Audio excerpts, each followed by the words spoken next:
یا اللہ یا رحمان یا رحیم یا نحمدہ و نصلی علی رسولہ الکریم، اما بعد، فاعوذ باللہ من الشیطان الرجیم، بسم اللہ الرحمن الرحیم۔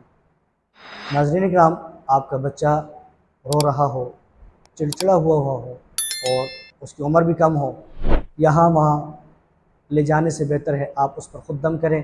ناظرین اکرام، یہ اس وقت ہوتا ہے جب بچہ ڈر جائے، جب بچے کو نظر لگ جائے یا کسی جگہ تکلیف ہو۔ ناظرین اکرام، آپ نے اپنے بچے پر ایسی صورت میں، ایسی کیفیت میں خود دم کرنا ہے۔ وہ دم انتہائی آسان اور مجرب ہے۔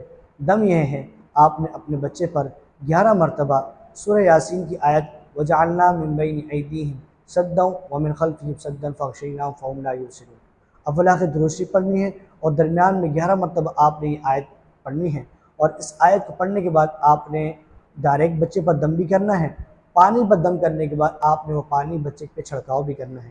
انشاءاللہ عز و جل اس کی برکت سے بچے کا رونا، تنگ کرنا، ضد کرنا، انشاءاللہ عز و جل وہ ختم ہو جائے گا۔ السلام علیکم۔